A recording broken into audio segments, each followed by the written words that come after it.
तो हेलो दोस्तों, आज आपका स्वागत है एक और नए वीडियो में।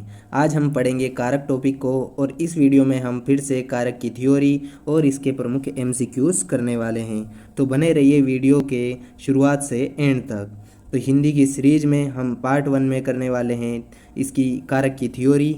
इसी प्रकार सभी महत्वपूर्ण विषयों के एक एक टॉपिक को एक्सप्लेनेशन के साथ अभ्यास प्रश्नों का समाधान पाने के लिए हमारे यूट्यूब चैनल लाल एजुकेटर को सब्सक्राइब कीजिए। Thank you.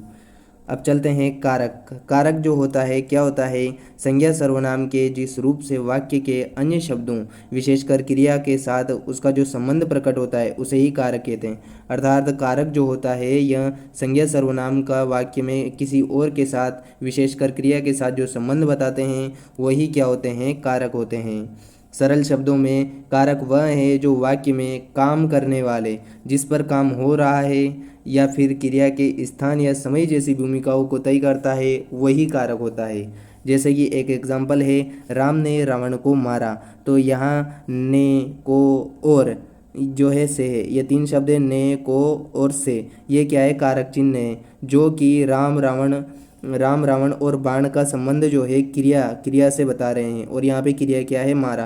तो यहाँ से मारने से जो संबंध बता रहे हैं यही कारक चिन्ह है। ठीक है दोस्तों, अब चलते हैं कारक के हिंदी कारकों का सामान्य परिचय देख लेते हैं। तो सबसे पहले जो मैं कहता हूँ कर्ता ने, यहाँ पे चिन्ह है कर्ता कारक का ने, और कर्ता का मतलब होता है काम करने वाला। कर्म का कारक चिन्ह होता है को, जिस पर काम का प्रभाव पड़े, मतलब जिस पे क्रिया का प्रभाव पड़े उसे ही क्या? कर्म कहते हैं। जैसे कि अपन जो भी काम करते हैं ना, जो भी अपन क्रिया करते हैं उसका प्रभाव जो है हमारे कर्मों पर पड़ता है। अगर गलत क्रिया करेंगे तो गलत प्रभाव पड़ेगा, तो हमारे कर्म गलत होंगे। करण कारक से या के द्वारा, जिसके द्वारा कर्ता काम करे वही क्या होगा? करण कारक। संप्रदान को या के लिए, जिसके लिए क्रिया की जाए वही क्या होगी? संप्रदान कारक। अपादान कारक जो होता है अलग होने के अर्थ में, जिससे अलगाव हो, वहाँ पे अपादान कारक होता है। ये अप्पा से अलग होने, याद रखना, और आगे हम एक्सप्लेनेशन के साथ याद करा देंगे। संबंध कारक का, की, के, ना, नी, ने, रा, रे, री अन्य शब्दों से संबंध बताता है। अधिकरण कारक में में और पर, अधिकार में पर क्रिया का आधार होता है। संबोधन जो होता है, कुछ भी संबोधन जैसे कि हे, अरे, अजी, किसी को पुकारना बुलाना, वहाँ पे संबोधन कारक होता है। अब आते हैं नेक्स्ट। कारक के जो है मुख्य रूप से 8 भेद होते हैं। कर्ता कारक, कर्म, करण, संप्रदान, अपादान, संबंध, अधिकरण और संबोधन। अब तुम्हें बताता हूँ मैं इन्हें याद करने की प्रमुख ट्रिक। मेरे साथ याद रखना। कर्ता ने, दोस्तों याद रखना, कर्ता ने कर्म को करण से, संप्रदान के लिए अपादान से, संबंध में पर अधिकार और संबोधन। संबोधन जनरली आपको याद रह ही जाएगा। संबोधन ये तो क्या होता है? सामान्य बोलचाल की भाषा में जो होता है वही संबोधन होता है। ठीक है। अधिकार, अधिकरण में तो किसी पे भी अधिकार करते हैं हम, तो अधिकरण में और पर याद रखना कि किसी चीज़ पर अधिकार करना, तो मैं अधिकार में पर, मैं उस पर अधिकार करूँगा, तो ये याद रखना। संबंध का के की याद रह जाएगा। अपादान, अपा से अलग होने के लिए जो है, अपा से का प्रयोग इसमें अलग होने के लिए किया जाएगा, वहीं अपादान होगा। यानी कि कोई भी बड़ा हो जाता है पढ़ लिख कर, फिर वो अपा से अलग हो जाता है, तो यहाँ पे इस से का प्रयोग अलग होने के अर्थ में आएगा। संप्रदान, दान यानी कि किसी को दान देते हैं या फिर किसी को देने के अर्थ में हम संप्रदान का प्रयोग करते हैं। और हम किसी के लिए कुछ भी काम करते हैं तो उसमें भी क्या होता है? संप्रदान कारक होता है। करण कारक में कर्ता ने कर्म को करण से के लिए इसका प्रयोग किया जाता है। अब दोस्तों से का दो जगह प्रयोग होता है, लेकिन यहाँ जो होता है वो अलग होने के अर्थ में किया जाता है, और यहाँ जो से है वो साधन के अर्थ में इसका प्रयोग किया जाता है। फिर इसके बाद आता है कर्म कारक। कर्म कारक में आपको को विभक्ति दिख जाएगी और कर्ता कारक में ने विभक्ति दिखेगी। तो आपको ऐसे याद रखना है दोस्तों, मेरे साथ साथ बोलना कि कर्ता ने कर्म को करण से, संप्रदान के लिए मतलब दान के लिए, अपादान से, संबंध तो अपन को काके की याद रह जाता है। अधिकार जो होता है मैं पर, मैं उस पर अधिकार करना चाहता हूँ, तो अधिकार जो है मैं स्थान संबंधी बताता है। और संबोधन जो होता है वो अरे, ए जी, ओ जी ऐसे आता है। ठीक है, चलते हैं नेक्स्ट में। आपको जैसे ही हम क्वेश्चन प्रैक्टिस करेंगे, एमसीक्यू क्वेश्चन करेंगे, उसमें सब कुछ समझ में आ जाएगा। कर्ता कारक की अर्थ होता है कर्ता करने वाले को, काम करने वाले को कर्ता कहा जाता है, जिसे इंग्लिश में बोला जाता है सब्जेक्ट। यानी कि इसमें कारक चिन्ह आता है ने, कर्ता ने, ऐसे याद रखना। कर्ता ने भूतकाल में सकर्मक क्रिया के साथ या कभी कभी नहीं भी आता है ये कारक चिन्ह। जैसे कि राम ने खाना खाया, तो यहाँ पे जो है हमारा क्या, राम खाने का कार्य कर रहा है, जो काम करता है वही क्या होता है, कर्ता। तो यहाँ पे कर्ता कौन हो गया, राम। जैसे कि बालक खेलता है, तो इसमें जो है कोई कारक चिन्ह नहीं आया है, बालक खेलता है तो खेलता कौन है, चिन्ह तो विलुप्त है, लेकिन यहाँ पर खेल कौन रहा है, तो वो बालक रहा है, तो बालक ही अपना क्या हो गया, कर्ता कारक हो गया।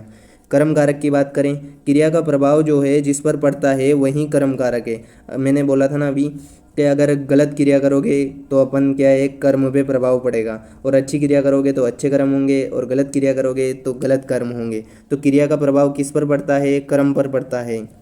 जैसे कि मैंने आपको पहले की वीडियो में बताया था कि अगर किसी भी वाक्य में कर्म निकालना हो तो हमें वाक्य से प्रश्न पूछना है, क्या, किसे और किसको, क्या, किसे और किसको। जैसे कि माँ बच्चे को बुला रही है, तो यहाँ पे प्रश्न करो माँ किसको बुला रही है, बच्चे को, तो बच्चा अपना कर्म हो गया। जैसे कि राम पुस्तक पढ़ता है, तो राम क्या पढ़ता है, पुस्तक, तो पुस्तक अपना कर्म कारक हो गया। ठीक है, इसके बाद आता है करण कारक। करण कारक जिस साधन या माध्यम से कर्ता क्रिया करता है, मतलब जिसके द्वारा अपना कर्ता है, अपना जो सब्जेक्ट है वह जो क्रिया करता है वही क्या होता है, करण कारक होता है। इसमें कारक चिन्ह होते हैं से, के द्वारा। जैसे कि वह कलम से लिखता है, तो कलम से लिखने, यहाँ पे क्या है, कलम लिखने का साधन है। जैसे कि वह किससे लिखता है, तो कलम से लिखता है, तो ये हो गया करण कारक। अर्जुन ने जयद्रथ को बाण से मारा, तो यहाँ पे बाण क्या हो गया, अपना साधन हो गया, और साधन जो होता है करण के, करण कारक का होता है साधन। ठीक है, अब आते हैं संप्रदान कारक। संप्रदान कारक कर्ता जिसके लिए कोई कार्य करता है या फिर जिसे कुछ देता है उसे ही संप्रदान कारक कहते हैं। संप्रदान में आप तो सीधा सा नाम से ध्यान रखना, दान यानी कि देना, दान यानी कि देने के अर्थ में, या फिर संप्रदान कारक संप्रदान के लिए, संप्रदान के लिए। तो यहाँ पे ये दो कारक चिन्ह दिख जाएंगे आपको, और 80 से 90% क्वेश्चन आपके इन कारक चिन्हों से हो जाएगा, इसलिए वो याद रखना। कर्ता ने, कर्म को, करण से, संप्रदान के लिए, अपादान से, और संबोधन काके की, और अधिकार में पर। ठीक है, उदाहरण, पिताजी बच्चों के लिए मिठाई लाए हैं, तो यहाँ से पिताजी किसके लिए मिठाई लाए हैं, बच्चों के लिए, तो यहाँ पे के लिए कारक चिन्ह दिख गया, तो यहाँ से बच्चों के लिए लेके आए हैं, तो ये संप्रदान कारक। राजा ने गरीबों को कंबल दिए, अब यहाँ पे जो है दान संप्रदान में आ रहा है, कहीं पे भी दान जैसा शब्द लगे तो यहाँ से राजा ने गरीबों को कंबल दिए, तो यहाँ से राजा ने मतलब गरीबों को कंबल दान दिए, तो ये संप्रदान कारक आ जाएगा। संबंध कारक जिसमें संज्ञा सर्वनाम का दूसरी संज्ञा सर्वनाम से संबंध बताता है उसे ही संबंध कारक कहते हैं। जैसे का, के, की, रा, रे, री आदि।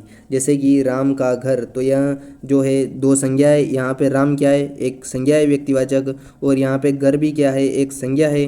तो इन दोनों संज्ञाओं का संबंध कौन बता रहा है, ये का, तो यहाँ पे इन दोनों में संबंध बता रहा है, इसलिए ये हो गया अपना संबंध कारक। जैसे मेरी घड़ी खो गई है, तो यहाँ से मेरी क्या है, सर्वनाम है, और ये क्या हो गया, अपनी संज्ञा हो गई।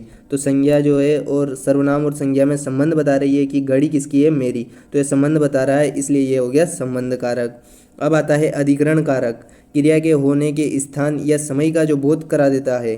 जैसे यहाँ पर क्या है, क्रिया के होने का स्थान का बोध कराता है, उसे ही हम क्या कहते हैं, अधिकरण कारक। तो अधिकरण, जैसे कि किसी का प्लाट है तो किसी का वहाँ पे क्या है, अधिकार है, तो यह अधिकार जो है उस क्षेत्र पे है, तो ये स्थान का बता रहा है, और समय का जो बताता है उसे ही क्या कहते हैं, अधिकरण कारक। जैसे कि मुझे 2 घंटे में वह चाहिए, तो यहाँ से इसमें जो है चिन्ह में और पर का प्रयोग किया जाता है, पर का स्थान में और में जो होता है समय के रूप में प्रयोग किया जाता है। जैसे कि यहाँ पे पक्षी आकाश में उड़ रहे हैं, पक्षी कहाँ उड़ रहे हैं, आकाश में, तो स्थान संबंधी विशेषता बता दी, तो स्थान संबंधी विशेषता बताएगा तो अधिकरण कारक। जैसे पुस्तक मेज पर रखी है, तो यहाँ पर मेज पर रखी है, कहाँ रखी है, मेज पर, तो ये भी अधिकरण कारक हो गया। अब समय का भी एक उदाहरण लेता हूँ, जैसे कि मैं 2 घंटे में आ जाऊँगा, यहाँ पे मैं 2 घंटे में आ जाऊँगा, तो 2 घंटे में आ जाऊँगा, तो ये जो मैं जो है समय के लिए प्रयोग किया है, तो वो भी क्या हो गया, अधिकरण कारक हो गया। अब लास्ट कारक है दोस्तों, तो संबोधन कारक। संबोधन कारक जिस शब्द का प्रयोग किसी को बुलाने के लिए, सावधान करने के लिए किया जाता है उसे ही संबोधन कारक कहते हैं। इसमें जैसे कि हे राम, अरे राधा, ओ राधा, ऐसे शब्द, जैसे कि हे भगवान मेरी रक्षा करो, मतलब भगवान को बुला रहे हैं, संबोधन कारक। अरे भाई तुम पढ़ाई क्यों नहीं कर रहे हो, तो यहाँ पे भी क्या हो गया, संबोधन कारक हो गया। अब चलते हैं इस वीडियो के पार्ट 2 में। यहाँ पर करने वाले हम MCQ प्रैक्टिस। तो यह वीडियो आपको कैसा लगा, और इस वीडियो में एक प्यारा सा कमेंट जरूर लिखे दोस्तों, क्योंकि आपका कमेंट पढ़कर मेरा वास्तव में मन बहुत खुश हो जाता है। तो अब करते हैं पहला प्रश्न। राम ने रावण को बाण से मारा, तो इसमें रेखांकी शब्द में कौन सा कारक है। देखो, राम ने रावण को मारा, लेकिन किससे मारा, बाण से मारा। तो बाण जो है अपना यहाँ पे साधन हो गया, और साधन के अर्थ में जो है किसका प्रयोग किया जाता है, करण का प्रयोग किया जाता है। ठीक है, जैसे कि कर्ता ने कर्म को करण से, तो से याद रखना। संप्रदान के लिए अपादान से जो होता है अलग के अर्थ में प्रयोग किया जाता है। ठीक है, तो करण जो हो गया ये अपना बाण हो गया। पत्ता पेड़ से गिरा, वाक्य में कौन सा कारक है, तो पत्ता पेड़ से गिरा, तो यहाँ पे जो है से जो हो गया अपना कारक हो गया, लेकिन से में जो होता है करण भी आता है, और से में जो होता है अपादान कारक भी होता है। करण कारक का प्रयोग जो है साधन के अर्थ में किया जाता है, जबकि अपादान का प्रयोग जो होता है से का प्रयोग जो है अलग होने के अर्थ में। तो यहाँ से जो होता है पत्ता पेड़ से गिर रहा है, मतलब कि अपना जो होता है पेड़ से पत्ता अलग हो रहा है, तो ये पत्ता अलग हो रहा है, तो यहाँ पे क्या आ जाएगा, अपादान कारक। यानी कि अपन को सीधा से याद रखना है कि अपादान यानी कि अपा, इसमें से का प्रयोग किया जाएगा अलग होने के अर्थ में, तो अपा से अलग। ठीक है, नेक्स्ट क्वेश्चन है कि माँ ने बच्चे को सुलाया, तो यहाँ पे को किस कारक का चिन्ह है, तो माँ ने बच्चे को सुलाया, किसको सुलाया, बच्चे को। तो बच्चे को, तो यहाँ पे आंसर आ रहा है, हम क्वेश्चन करें किसको सुलाया, बच्चे को, तो यहाँ पे को जो हो गया अपना कर्म कारक हो गया। ठीक है, कर्म कारक हो गया, बच्चे को सुलाया तो ये कर्म कारक हो गया। हे भगवान मेरी रक्षा करो, तो अपन क्या है यहाँ पर भगवान को बुला रहे हैं कि हे भगवान मेरी रक्षा करो, अब मुझसे पढ़ाई नहीं हो रही, अब मुझे नींद आ रही और ऐसे तो मैं फेल हो जाऊँगा। तो हे भगवान मेरी रक्षा करो, भगवान को बुला रहे हैं, यानी कि भगवान को संबोधन कर रहे हैं, भगवान से बोल रहे हैं, तो इसमें संबोधन कारक हो जाएगा।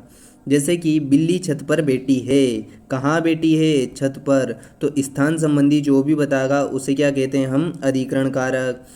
तो अधिकरण कारक जैसे कि इसमें आता है में और पर, ये दो कारक चिन्ह याद रखना, में पर। तो यहाँ से क्या होगा, बिल्ली छत पर बैठी है, ठीक है, मैं 2 घंटे में ये काम कर लूँगा, तो यह हो गया अधिकरण कारक। तो बिल्ली कहाँ बैठी है, छत पर, तो स्थान संबंधी बतावे तो अधिकार, क्योंकि स्थान भी तो अधिकार कर सकते हैं अपन। जैसे कि यह मोहन की किताब है, वाक्य में कौन सा कारक है, तो यहाँ किसकी किताब है, मोहन की किताब है। तो यहाँ पे मोहन क्या हो गया, अपना कर्म, और किताब है, तो यहाँ पर किसकी किताब है, मोहन की, मतलब कि किताब का संबंध मोहन से बताया जा रहा है, तो इसलिए ये हो गया अपना संबंध कारक। ठीक है, तो ये हो गया अपना संबंध। ठीक है, पिताजी बच्चों के लिए फल लाए हैं, तो यहाँ पर जो है किसके लिए आए हैं, तो ये जो होता है संप्रदान कारक में प्रयोग किया जाता है। इसमें जो होता है विभक्ति चिन्ह के लिए या फिर देने के अर्थ में प्रयोग में लिया जाता है, देने के अर्थ में या फिर दान के अर्थ में इसका प्रयोग किया जाता है। अब करते हैं 8वां क्वेश्चन। मछली पानी में तैरती है, तो इसमें मछली कौन सा कारक है, मछली पानी में तैरती है, कौन तैरती है, मछली। तो मछली क्या हो गया, अपना सब्जेक्ट, जिसे हिंदी में क्या बोलते हैं, कर्ता। तो इसमें राइट आंसर क्या हो जाएगा, कर्ता। ठीक है, अब नेक्स्ट क्वेश्चन है, हिंदी में कारक के कुल कितने भेद माने जाते हैं, तो हिंदी में कारक के कुल 8 भेद माने जाते हैं, कर्ता कर्म करण आदि, जैसे 8 भेद होते हैं। तो दोस्तों मैंने ये आपसे पूछने के लिए भी इन दोनों क्वेश्चनों को एक एक पैनल पे लगाया है कि ये एक एक सही लगता है या फिर ये 2 क्वेश्चन एक स्लाइड में सही लगते हैं। कमेंट में एक बार अपनी राय ज़रूर लिखें, ताकि मैं उसी हिसाब से नेक्स्ट वीडियो बनाऊं। संज्ञा सर्वनाम के जिस रूप से क्रिया के साधन का बोध हो, क्रिया के साधन का बोध हो, उसे ही क्या कहते हैं, तो क्रिया के साधन का बोध जो होता है वो करण कारक में होता है। जैसे कि कहीं पे आ जाता है कि हस्तकृत, तो यहाँ पे क्या होगा, या फिर कहीं पे आ जाता है तुलसीकृत, तुलसीकृत कहीं पे आ जाता है, यानी कि तुलसी द्वारा कृत। तो ये साधन का जो अर्थ बताता है वो हमेशा करण कारक बताता है। नेक्स्ट है, को विभक्ति का प्रयोग किन कारकों में होता है, तो कर्ता ने कर्म को करण से संप्रदान के लिए, और को का प्रयोग जो होता है हमेशा संप्रदान और कर्म कारक में होता है। यहाँ पे देख लो दोस्तों, अगर तुम्हें कोई भी डाउट हो तो यहाँ पर ये देख लो, मैं बता देता हूँ। ये कर्ता ने कर्म को करण से संप्रदान के लिए संप्रदान के लिए दान या देने के अर्थ में या फिर को का प्रयोग भी किया जाता है। अपादान से और संबंध का के की और अधिकरण में पर संबोधन ये होता है। और देख लो यहाँ पे कर्ता ने कर्म को करण से या फिर द्वारा, संप्रदान को या के लिए, अपादान से अलग होने के अर्थ में, संबंध का के की नाना रेरी, और ये अधिकरण में पर संबोधन में अरे ओ जी। ठीक है, अब चलते हैं नेक्स्ट क्वेश्चन पर। तो हमारा ये हो गया था संप्रदान। को विभक्ति जो होती है कर्म और संप्रदान में की जाती है। ठीक है, इसमें कर्ता ने कारक चिन्ह आता है। यहाँ पे कर्म में को आता है, कर्म में को आता है, संप्रदान में को और के लिए आता है। करण में जो होता है से होता है, से आता है साधन के अर्थ में। अपादान में भी से आता है अलग होने के अर्थ में। संबंध बताया जाता है और अधिकरण में और पर आता है। ठीक है, क्रिया का आधार यानी कि क्रिया का स्थान को सूचित करने वाला कारक कौन सा है? तो स्थान संबंधी विशेषता कहीं पे आती है तो वो होता है अधिकरण कारक। नेक्स्ट क्वेश्चन है, से जो है विभक्ति का प्रयोग अलग होने के अर्थ में किस कारक में आता है?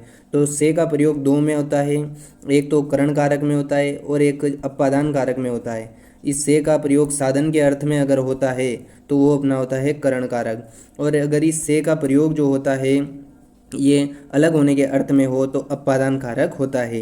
जिस पर क्रिया का प्रभाव पड़े उसे ही क्या कहते हैं? कर्म। अपन कौन सी क्रिया कर रहे हैं, अपना कर्म पे बहुत प्रभाव पड़ेगा। अगर अच्छी क्रिया है तो अच्छे कर्म होंगे और बुरी क्रिया करेंगे तो बुरे कर्म होंगे। ठीक है, ये बहुत ही खतरनाक सवाल, एग्जाम ओरिएंटेड प्रश्न। मैं कलम से लिखता हूँ और जेब से सिक्का गिर गया, इन दोनों वाक्यों में क्रमशः कौन से कारक हैं? तो मैं कलम से लिखता हूँ, किससे लिखता हूँ? कलम से। तो ये जो से का प्रयोग यहाँ पर किया जा रहा है ये साधन के अर्थ में किया जा रहा है। ठीक है, जेब से सिक्का गिरा, तो जेब से सिक्का गिरा यानी कि जेब से अलग हो गया सिक्का, तो अलग होने के अर्थ में किया गया है। अगर साधन के अर्थ में किसी का प्रयोग हो तो वो अपना हो गया कौन सा? करण कारक। और अलग होने के अर्थ में से का प्रयोग हो तो वो हमेशा अप्पा से अलग होते हैं, और करण से तो क्या है? साधन। करण जो है हमारा साधन है और अप्पा से अलग होते हैं। ठीक है, गरीबों को खाना दो, इस वाक्य में को किस कारक का द्योतक है? मतलब किस कारक का विभक्ति चिन्ह है? ठीक है, गरीबों को खाना दो, तो यहाँ से को का प्रयोग जो होता है दो कारकों में होता है। एक तो होता है कर्म कारक में और एक होता है संप्रदान कारक में। कर्म कारक में हमेशा जो है कर्ता का प्रभाव पड़ेगा, और संप्रदान कारक जो होता है किसी को देने के अर्थ में, दान करने के लिए इसका प्रयोग किया जाता है। तो यहाँ से गरीबों को खाना दे रहे हैं मतलब कि दान कर रहे हैं, तो ये हो गया अपना संप्रदान कारक। राम से अब चला नहीं जाता, यहाँ पे राम क्या है? तो किससे नहीं चला जाता? राम से। तो राम क्या हो गया? अपना कर्ता, क्योंकि राम जो होता है कर्ता सब्जेक्ट है। ठीक है, नेक्स्ट क्वेश्चन, वह कुल्हाड़ी से वृक्ष काटता है, तो वह किससे वृक्ष काटता है? कुल्हाड़ी से। तो कुल्हाड़ी क्या हो गया? अपना साधन, और साधन के अर्थ में किसका प्रयोग किया जाता है? साधन में इस से का प्रयोग जो होता है करण कारक में करता है। अपना एक साधन है दोस्तों, इसे याद रख लो। अपना एक साधन है ये घोड़े जैसा जिसके टायर लगे हुए हैं, तो ये अपना एक साधन है। इस साधन का नाम क्या है दोस्तों? करण है। तो इस साधन के अर्थ में जब भी से का प्रयोग होगा तब करण कारक होगा। ठीक है, गंगा हिमालय से निकलती है, गंगा कहाँ से निकलती है? हिमालय से। ये हिमालय है और यहाँ से ये गंगा निकल रही है, यानी कि ये हिमालय से अपने जो इसका उद्गम स्थल है इससे अलग हो रही है ना। तो अलग होने के अर्थ में से का प्रयोग, तो अपन अलग हमेशा किससे होते हैं? अप्पा से होते हैं, तो अपादान कारक। और लास्ट क्वेश्चन, धोबी को कपड़े दो और भिखारी को कपड़े दो, तो दूसरे वाक्य में कौन सा कारक है? तो इसमें पहले वाक्य को छोड़ दो क्योंकि ये पूछे ही नहीं है, और दूसरे वाक्य की पूछा है कि भिखारी को कपड़े दो। तो भिखारी को जो कपड़े दिए जाते हैं वो दान में दिए जाते हैं, वो परमानेंट दिए जाते हैं, इसलिए यहाँ पे अगर परमानेंट दान दे रहे हैं तो वो कौन सा में आएगा? संप्रदान कारक में आएगा। और यहाँ पे धोबी को कपड़े दो, तो धोबी को कपड़े दे रहे हैं तो वो धो के हमको वापस दे देगा, तो ये जो हो गया हमारा कर्म कारक में आएगा। लेकिन इसने दूसरा पूछा था कि भिखारी को कपड़े दो। सॉरी, ये आपके लिए होमवर्क था पर मैंने ये आंसर बता दिया, सॉरी। और इसी प्रकार के वीडियो पाने के लिए हमारे चैनल को सब्सक्राइब करें और एक प्यारा सा कमेंट ज़रूर लिखें। और ये वीडियो आपको कैसा लगा? बिल्कुल मैं आपका हर कमेंट को देखता हूँ और बहुत अच्छा लगता है। कल भी बहुत प्यारा कमेंट आया था, पढ़ के मज़ा आ गया। तो आप भी ये कमेंट ज़रूर लिखें, उससे मोटिवेशन मिलता है। थैंक यू हिंदी की इस सीरीज़ में जुड़ने के लिए, और मिलते हैं नेक्स्ट वीडियो में। तब तक के लिए बाय बाय।